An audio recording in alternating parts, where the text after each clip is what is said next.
Just an absolutely devastating and random story out of the NBA. Earlier today, Brooklyn Nets forward Lamarcus Aldridge, after 15 seasons in the league, all-star appearances, led a couple of teams in Portland, he's retired. This is out of nowhere, a shocker to most.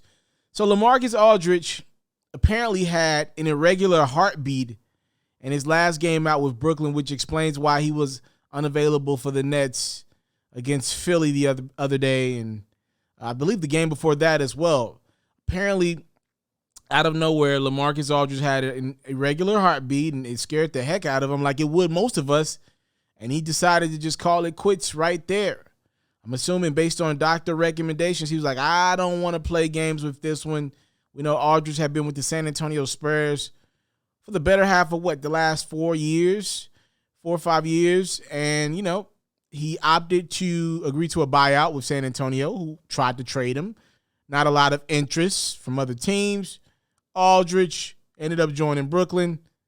This was his first legitimate chance at a championship. And it seems like everything was finally starting to work in Lamarcus Aldridge's career from a winning standpoint. He was on the best team out east, the most talented team that many of us have as the favorite to get out of the Eastern Conference and win this whole thing this year. And for this to happen at this phase of his career, it's an absolutely unfortunate end to this man's basketball career. But I'm at least happy the man has his life, though, because you can't play with that heartbeat. So I want to read to you guys what Lamarcus Aldridge posted via his social media account about the incident and what led up to this. He said, "Today I write this letter with a heavy heart." I see what he did there, but okay. "My last game I played while dealing with an irregular heartbeat. Later on that night, my rhythm got even worse, which really worried me even more. The next morning, I told the team what was going on, and they were great getting me to the hospital and getting me checked out. Though I'm better now, with what I felt with my heart that night was still one of the scariest things I've ever experienced. With that being said, I've made the difficult decision to retire from the NBA. For 15 years, I put basketball first, and now it's time to put my health and family first. I'm thankful for everything this game has given me, the great memories, including all the ups and downs and the friendships I've made and will keep with me forever. I thank Portland for drafting a skinny Texas kid and giving him a chance. The city of Portland has given me some unforgettable years. They will always remain in my heart.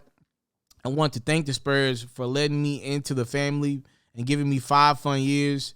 And last but not least, I want to thank Brooklyn. You wanted me for me. In a game that's changing so much, you asked me to come and just do what I do, which was good to hear.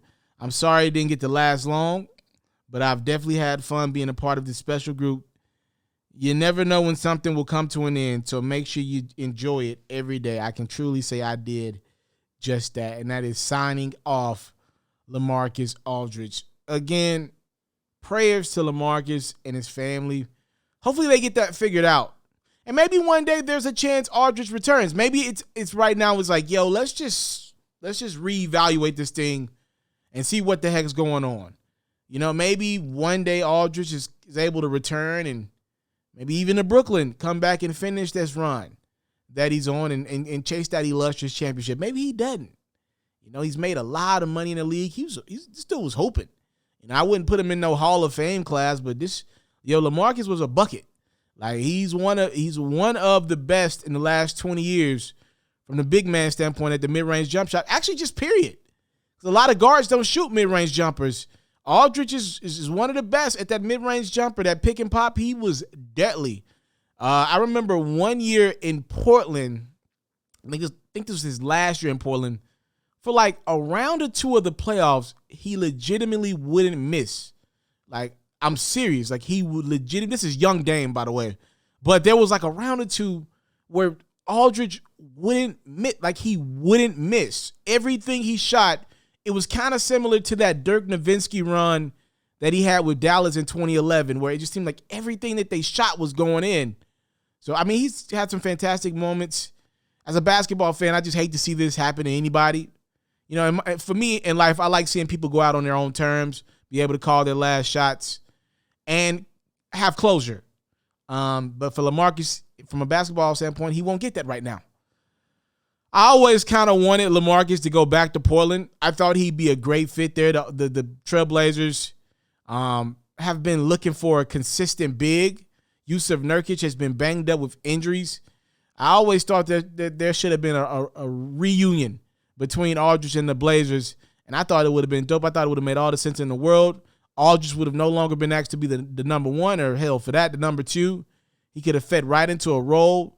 And I thought that team, if the big three was Aldridge, Dame, and CJ, that to me sounded like a team that could legitimately go for it out west. And that's what I thought. I thought that would happen one day. It did not. And I just that one, I thought that was going. I thought, because Lamarcus, I feel like he always regretted his time in San Antonio. I'm not saying he didn't ever enjoy himself in San Antonio. He just said he did. But I feel like he regretted that decision to leave Portland and go join San Antonio. And if I'm looking back in retrospect, Damian Lillard is much better than anybody that's graced that San Antonio Spurs jersey since Aldridge has gotten there.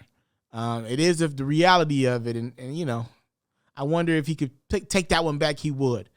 Prayers to Lamarcus Aldridge and his family.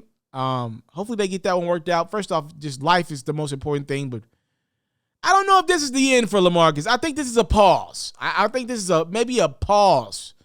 And also one last thing for all my, not just hoopers out there, but life. You never know what life is going to throw at you next. You never know. And call me crazy and call me sick. I do want to say this. I just got to thinking. I was like, I wonder, whatever high power you believe in, it's not a religious platform, but I just kind of wonder, this dude played all these years in San Antonio, and he's a starter for, pretty much all of it, except, this season or whatever. This dude's a starter for San Antonio, playing big-time minutes for the Spurs. Greg Popovich, one of the greatest coaches, also known to be a hard coach. He ain't easy. He practices, obviously there is time off, but Pop pushes guys when he's got them.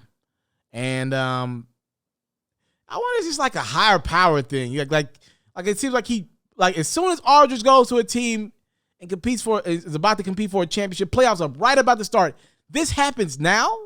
I don't know. For anybody that doesn't believe in some type of higher power, I just asked them to look at how life goes sometimes and tell me that ain't just a weird dude been playing basketball his whole life, less than a month away from the playoffs with the best team in the NBA from a talent standpoint, and this happens?